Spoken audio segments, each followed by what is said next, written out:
नमस्कार दोस्तों, मैं हूं रोशन और आप देख रहे हैं जीके अफेयर्स यूट्यूब चैनल। दोस्तों, इस चैनल पे आपको प्रीवियस ईयर पेपर का डिस्कशन और साथ ही साथ जीके की तैयारी करवाई जाती है, तो आप लोग जरूर इस चैनल को सब्सक्राइब करके बेल आइकन को प्रेस रखिए। दोस्तों, आज ये लेक्चर हम जो डिस्कस करेंगे वो है जीके जीएस के रामबाण का सीरीज, जो कि इसका 14वां लेक्चर लेकर आए हैं। इससे पहले के लेक्चर आप नहीं देख पाए हैं तो प्लेलिस्ट में जाइए, सारी लेक्चर पड़ी है, एक एक देखिए और अपना नोट साथ में बनाते चलिए। तो देखिए, ये इंपॉर्टेंट होगा डीएफसीसीएल, सीजीपीडीटीएम और एसएससी जेईई में, क्योंकि हम इसको टीसीएस स्पेशल रखने की कोशिश करते हैं और विभिन्न परीक्षाओं में पूछे गए प्रश्न को हम डिस्कस करते हैं। पीडीएफ चाहिए तो आप हमारे टेलीग्राम चैनल से जुड़ सकते हैं, जिसका लिंक आपको नीचे डिस्क्रिप्शन में दिया हुआ है।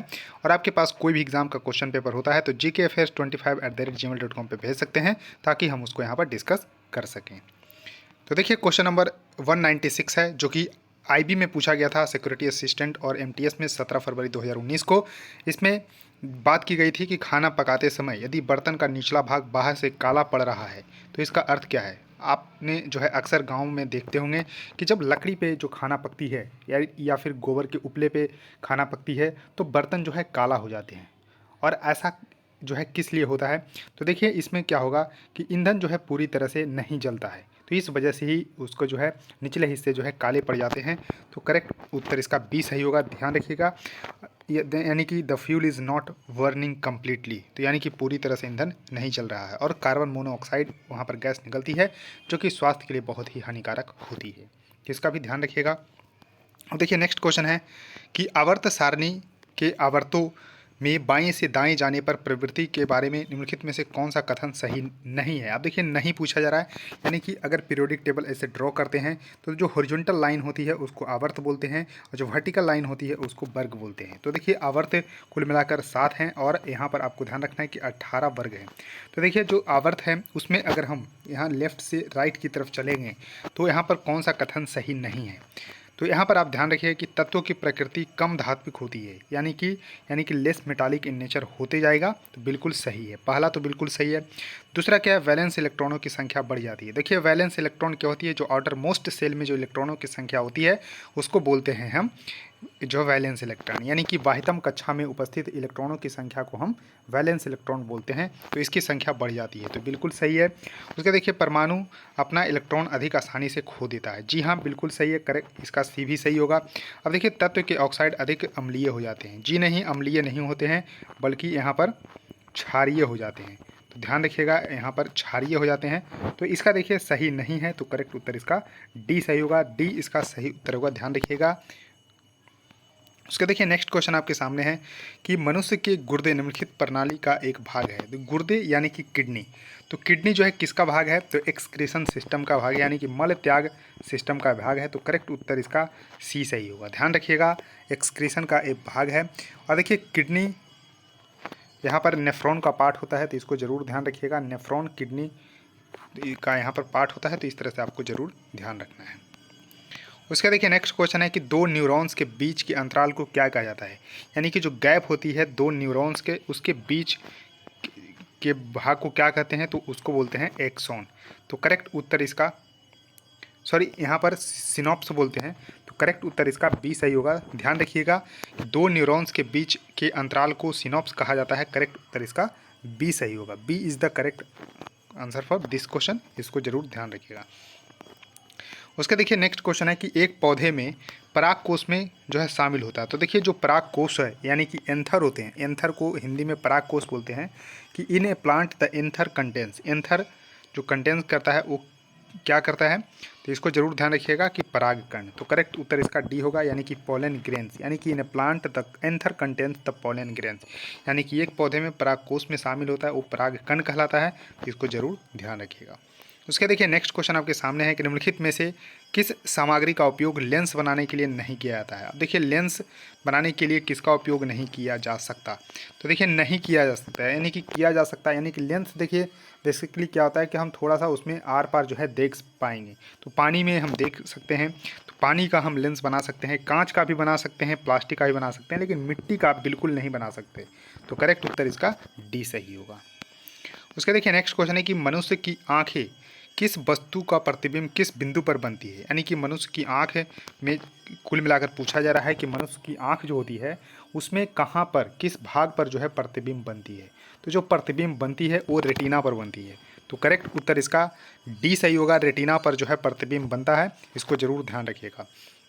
अब देखिए रेटिना पर तो बनती है, तो यहाँ पर लेकिन जो इमेज फॉर्म होती है वो क्या होती है, तो वास्तविक और उल्टी होती है। वास्तविक होती है यानी कि रियल होती है, और इन्वर्टेड यानी कि उल्टी होती है, तो इस तरह से। और जो आँख होती है वो कॉन्वेक्स लेंस होती है, यानी कि उत्तल लेंस जो है आँख में होती है। तो कई बार एग्जाम में पूछा गया है कि आँख जो है किस तरह के लेंस यहाँ पर होती है, तो उत्तल लेंस होती है। और यहाँ पर जो प्रतिबिंब बनती है, यानी कि मनुष्य की आँख की रेटिना पर जो छवि बनती है वो वास्तविक और उल्टी प्रकृति की होती है, तो इसको जरूर ध्यान रखिएगा। अब देखिए नेक्स्ट क्वेश्चन है कि निम्नलिखित में से कौन सा शब्द किसी परिपथ में विद्युत शक्ति का प्रतिनिधित्व नहीं करता। अब देखिए विद्युत शक्ति यानी कि इलेक्ट्रिक पावर जो सर्किट में होती है उसको जो है यहाँ पर कौन सा टर्म जो है रिप्रेजेंट नहीं करता है। तो देखिए पावर, जो इलेक्ट्रिक पावर होता है P is equal to voltage into current होता है।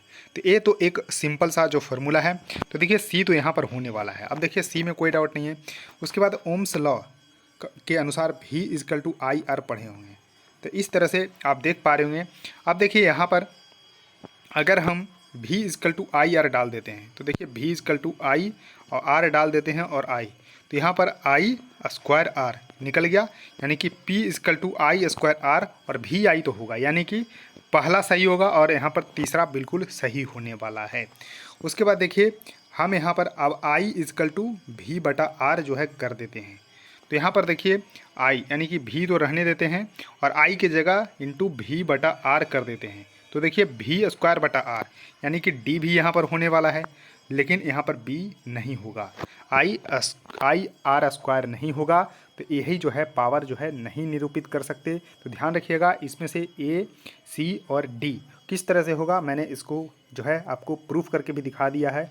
तो ज़रूर ध्यान रखिएगा कि P is equal to VI, Ohm's के लॉ के अनुसार V इजकल टू IR, इधर उधर पुट करके देख लीजिएगा। आंसर जो है आपको B नहीं मिलने वाला है, यानी कि B जो है पावर को निरूपित नहीं करता।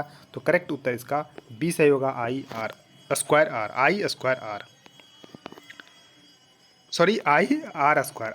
स्क्वायर यहाँ पर ध्यान रखिएगा ये निरूपित नहीं करती है। उसका देखिए नेक्स्ट क्वेश्चन है कि विद्युत धारा उत्पन्न करने के लिए प्रयुक्त उपकरण को क्या कहा जाता है। अब देखिए घरों में आपने देखा होगा, शादियों में देखा होगा कि हम लोग जनरेटर का यूज़ करते हैं। अब देखिए जनरेटर का यूज़ क्यों करते हैं, ताकि हम वहाँ पर इलेक्ट्रिक जो है यहाँ पर करंट जो है पैदा कर पाएँ, और उससे जो है जो इलेक्ट्रिकल अप्लायंसेस हैं उसको हम यूज कर पाएँ, जैसे पंखा, बल्ब वगैरह है सब। तो यानी कि जनरेटर इसका सही उत्तर है, यानी कि जनरेटर इसका सही उत्तर होगा। इससे जो है विद्युत धारा उत्पन्न की जा सकती है। जबकि गैल्वेनोमीटर जो होती है उससे स्मॉल इलेक्ट्रिक करंट जो है मेजर कर पाएंगे, या मीटर से करंट मेजर करते हैं। और देखिए मोटर क्या होता है कि हम जब इलेक्ट्रिक करंट देते हैं उसको मैकेनिकल एनर्जी में बदलती है, यानी कि मोटर जो होता है इलेक्ट्रिकल एनर्जी को मैकेनिकल एनर्जी में बदलती है। तो इस तरह से आप ध्यान रख पा रहे होंगे। जनरेटर क्या होता है कि मैकेनिकल एनर्जी देते हैं तो इसको इलेक्ट्रिकल एनर्जी में कन्वर्ट करता है। तो ये कई बार पूछा गया है कि मोटर का काम क्या है, तो हम देखिए जब इलेक्ट्रिक करंट देते हैं तो मैकेनिकल एनर्जी में बदलता है, जबकि जनरेटर क्या होता है मैकेनिकल एनर्जी देते हैं तब जाके इलेक्ट्रिक एनर्जी में बदलती है। तो इस तरह से इसको थोड़ा सा ध्यान रखिएगा। उसके देखिए नेक्स्ट क्वेश्चन आपके सामने है कि निम्नलिखित में से कौन सा जो है खाद्य श्रृंखला का निर्माण करता है, यानी कि फूड चेन का यहाँ पर निर्माण करेगा। तो देखिए सिंपल सा है फूड चेन। अब देखिए यहाँ पर आपको घास दिख रहा है, गेहूं और आम। तो देखिए घास और गेहूं दोनों एक कैटेगरी का हो गया, तो बिल्कुल नहीं है, क्योंकि यहाँ पर डिफरेंट एनर्जी लेवल के यहाँ पर आपको इन्वॉल्व होना पड़ेगा फूड चेन के निर्माण में। अब देखिए घास है, घास को यहाँ पर बकरी खा जाएगी और बकरी को इंसान खा जाएगा, तो ये फूड चेन का निर्माण कर रहा है। तो करेक्ट उत्तर इसका बी से होगा। देखिए बकरी, गाय और हाथी मिला जुलाकर तीनों एक ही समान है, एक ही जो है यहाँ पर एनर्जी लेवल का है। घास, मछली और बकरी ये नहीं होगा, तो करेक्ट उत्तर इसका बी सही होगा। अब देखिए यहाँ पर आपको फूड चेन के बारे में जानना होगा। तो फूड चेन क्या है, the linear sequence of organism through which nutrient and energy pass as one organism eats another, यानी कि एक जो है यहाँ पर पोषक तत्व और ऊर्जा गुजरती है जब एक दूसरे को खाते हैं। तो ये रैखिक यानी कि लीनियर यहाँ पर आपको सीक्वेंस है, इसको जरूर ध्यान रखिए। अब देखिए फूड यहाँ पर चेन है, तो इस तरह से आप देख पा रहे होंगे कि अगर घास जो है प्रोड्यूसर की श्रेणी में है, तो देखिए ग्रास हॉपर जो होता है प्राइमरी कंज्यूमर्स होते हैं, और उसको जो है ब्लू बर्ड खा जाएंगे सेकेंडरी कंज्यूमर, और टर्सरी कंज्यूमर स्नेक, और स्नेक को खा जाएंगे उल्लू। तो ये इस तरह से एपेक्स प्रेडेटर हैं और इस तरह से आपको जरूर ध्यान रखिएगा। फिर ये डिकम्पोज हो जाएगा और फिर ये जो है प्रोड्यूसर में मिल जाएगा। तो इस तरह से पूरा फूड चेन चलता है। तो सिंपल फूड चेन का एग्जाम्पल था जो है घास, बकरी और मानव का। उसके देखिए एक क्वेश्चन सेल राउरकेला में OCTT मैकेनिकल में 17 मार्च 2019 में पूछा गया था। बहुत ही महत्वपूर्ण क्वेश्चन है, क्योंकि मैं अक्सर आपको बोलता हूं कि जो भी भारत के शास्त्रीय नृत्य हैं यानी कि उसको जरूर आपको ध्यान रखना है। तो भारत में कुल मिलाकर 8 शास्त्रीय नृत्य है, अभी आपको बताऊंगा आगे चल के। तो उन 8 जो है शास्त्रीय नृत्य को जरूर जो है एकदम रट के रखना है, याद करके रखना है, चाहे आप जैसे भी याद करें। तो देखिए कथकली जो है वो केरल से संबंधित है, और कथक जो होता है नॉर्थ इंडिया जो है बेसिकली उत्तर प्रदेश से संबंधित। अब देखिए कथकली आपने जानते हैं कि कथकली केरल से संबंधित है। तो देखिए एक का दू, अब देखिए यहाँ पर थोड़ा सा ध्यान रखिए, एक का दू जैसे ही करेंगे तो यहाँ पर आप देख पा रहे होंगे कि सिर्फ A और C ही यहाँ पर सही हो सकता है। उसका देखिए कुचिपुड़ी आंध्र प्रदेश से है। तो देखिए अब यहाँ पर हो गया B का 3। तो देखिए B का 3 जैसे ही करेंगे तो यहाँ पर आपको जो है C देखने को मिल जाएगा। तो इस तरह से, और C का 1 यानी कि भरतनाट्यम तमिलनाडु से संबंधित है। यानी कि ध्यान रखना है कथकली केरल से, कुचिपुड़ी आंध्र प्रदेश से और भरतनाट्यम तमिलनाडु से, और यहाँ पर आंसर C सही हो जाएगा। उसके देखिए अब भारत के जो 8 शास्त्रीय नृत्य हैं उसको जरूर ध्यान रखिए। भरतनाट्यम देखिए यहाँ पर आपको तमिलनाडु से है, कथक उत्तर प्रदेश नॉर्थ इंडिया भी ऑप्शन में देता है, कथकली केरल से है, कुचिपुड़ी आंध्र प्रदेश से है। उसके बाद 4 और बचे हैं जो कि मणिपुर से, मोहिनीअट्टम। अब देखिए मोहिनीअट्टम और कथकली दोनों जो है केरल से है, इसको जरूर ध्यान रखिएगा। उसका देखिए उड़ीसा से, और सतरिया इसको ध्यान रखिएगा आसाम से है। तो सतरिया एक थोड़ा सा जो है आपको ट्रिकी है, तो इसको ध्यान रखिएगा। सतरिया जो है आसाम का जो है यहाँ पर शास्त्रीय नृत्य है, और कुल मिलाकर 8 जो ये शास्त्रीय नृत्य है इसको जरूर ध्यान रखिएगा। अब देखिए नेक्स्ट क्वेश्चन आपके सामने है कि प्रोटीन की कमी से होने वाला रोग कहलाता है। अब देखिए प्रोटीन की जब कमी हो जाएगी तो कौन सा रोग होता है? तो देखिए क्वाशीओरकर होता है। तो करेक्ट उत्तर इसका ए सही होगा। ध्यान रखिएगा एक सही उत्तर होगा, क्वाशीओरकर जो है प्रोटीन की कमी से होने वाला रोग है। उसके देखिए कुशिंग रोग और गौचर रोग है, उसके बारे में भी आपको बताता हूँ।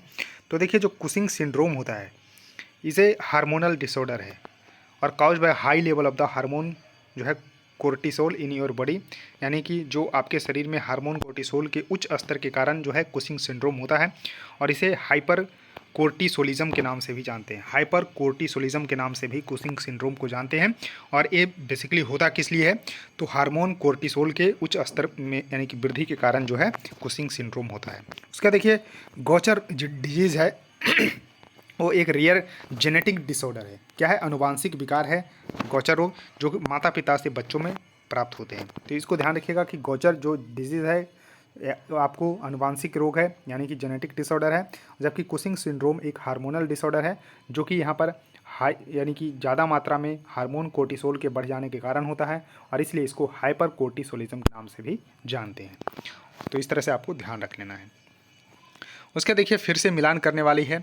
इसमें देखिए आपको कुछ पॉइंट दिए हुए हैं और कहाँ पर स्थित है इसको आपको मिलान करना है। तो देखिए सबसे पहले आपको सियाचिन ग्लेशियर, तो सियाचिन ग्लेशियर कहाँ पर है? तो ये काराकोरम रेंज में स्थित है, तो इसको ज़रूर ध्यान रखिएगा। तो आपको जो लद्दाख यूनियन टेरिटरी है भारत का, वहाँ पर जो है सियाचिन ग्लेशियर काराकोरम रेंज में स्थित है। तो यहाँ ए का 2 हो गया। तो जैसे ही आप देख पा रहे होंगे कि ए का 2 जैसे ही होगा तो यहाँ पर डी ऑप्शन सही हो जाएगा। अब देखिए आगे भी देख लेते हैं। नाथुला जो है सिक्किम में, यहाँ पर आपको ध्यान रख लेना है। अच्छा थोड़ा सा यहाँ पर देखिए मिसिंग हो गया, तो यहाँ पर जो है इंग्लिश से देखिए कि सियाचिन ग्लेशियर जो है कहाँ पर है? तो काराकोरम रेंज में है। तो देखिए काराकोरम रेंज में है सियाचिन ग्लेशियर। रोहतांग पास कहाँ पर है? तो हिमाचल प्रदेश में है। यहाँ पर आपको PDF में आपको ये सुधर के मिलेगा। तो इस तरह से आप देख पा रहे हैं कि सियाचिन ग्लेशियर कहाँ पर है? तो ध्यान रखिएगा काराकोरम रेंज में है। रोहतांग पास कहाँ पर है? हिमाचल प्रदेश में है। नाथुला कहाँ पर है? तो सिक्किम में, यानी कि सी का देखिए 1 हो जाएगा, तो बिल्कुल सही है। उसके देखिए खैबर पास, तो ये बहुत ही इंपॉर्टेंट है कि खैबर पास कहाँ पर है? तो पाकिस्तान में है। तो खैबर पास पाकिस्तान में है। तो यहाँ पर आप ऑप्शन देख पा रहे होंगे कि ऑप्शन यहाँ पर डी सही होगा। तो यानी कि ध्यान रखिएगा सियाचिन ग्लेशियर काराकोरम रेंज में, रोहतांग पास हिमाचल प्रदेश में, नाथुला सिक्किम में और खैबर पास जो है पाकिस्तान में। तो चारों इंपॉर्टेंट है, इसको अपने नोटबुक में ज़रूर नोट कर लीजिए ताकि आपको जो है आगे आने वाले एग्जाम में जो है आपको क्वेश्चन ना छूटे। तो इस तरह से आपको आंसर डी इसको मार्क करना है। उसके देखिए नेक्स्ट क्वेश्चन है कि भारत जो गोलार्ध है किस समूह में है, यानी कि भारत को अगर इस तरह से बांटते हैं तो कौन सा गोलार्ध में आता है। तो देखिए नॉर्थ ईस्ट जो है यहाँ पर गोलार्ध में आता है, यानी कि उत्तर और पूर्वी गोलार्ध में आता है। तो करेक्ट उत्तर इसका ए सही होगा, यानी कि northern and the eastern hemisphere में भारत जो है लाई करता है। अब जैसा कि आप देख पा रहे हैं मैप देखिए, तो इस तरह से पूरा जो है वर्ल्ड का मैप है। यहाँ पर आपको एशिया, यूरोप, अफ्रीका, ऑस्ट्रेलिया, यहाँ पर साउथ अमेरिका, नॉर्थ अमेरिका और भारत जैसा कि अगर देख पा रहे हैं ये पूरे इक्वेटर है जो कि पृथ्वी के बीचों बीच से होकर गुजरती है। और यहाँ पर आपको प्राइम मेरिडियन है। तो इस तरह से आप बांट पा रहे होंगे। तो भारत देखिए इस तरह से अगर करते हैं तो यहाँ पर भारत अपना प्यारा देश देखने को मिलेगा। तो नॉर्थ ईस्ट यानी कि देखिए ईस्टर्न और नॉर्दर्न हेमिस्फीयर में भारत जो है। तो इस तरह से आपको ध्यान रख लेना है। उसका देखिए क्वेश्चन है कि सेला दर्रा किस राज्य में स्थित है। तो देखिए सेला पास जो है किस राज्य में स्थित है, तो अरुणाचल प्रदेश में स्थित है। इसको जरूर ध्यान रखिएगा कि Sela pass is located in the state of Arunachal Pradesh. और यहाँ पे ब्रिज वगैरह बनते हैं जो कि आपको BRO बॉर्डर रोड ऑर्गेनाइजेशन बनता है, जो कि भारतीय सेना के लिए बहुत ही इंपॉर्टेंट है। और देखिए अरुणाचल प्रदेश में जो भारत और तिब्बत यानी कि भारत और चीन के बीच जो लाइन है, यानी कि भारत और चीन के बीच की जो लाइन है वो बेसिकली अरुणाचल प्रदेश में ही मैकमोहन रेखा के नाम से जानते हैं। यानी कि भारत और चीन के बीच के जो रेखा है उसको मैकमोहन रेखा के नाम से जानते हैं। और भारत और पाकिस्तान के बीच की जो रेखा है उसको बोलते हैं रेड क्लिफ लाइन। तो इस तरह से आपको ज़रूर थोड़ा सा ध्यान रख लीजिएगा। तो दोस्तों इस वीडियो में इतना ही। आई होप आपको इस सीरीज़ बिल्कुल पसंद आ रही होगी। तो जरूर देखिए, लाइक करिए आप ज़्यादा से ज़्यादा, वीडियो को अपने दोस्तों के साथ भी शेयर कर सकते हैं और चैनल को सब्सक्राइब करके बेल आइकन को प्रेस कर सकते हैं। सो थैंक यू दोस्तों, इस वीडियो में इतना ही। धन्यवाद।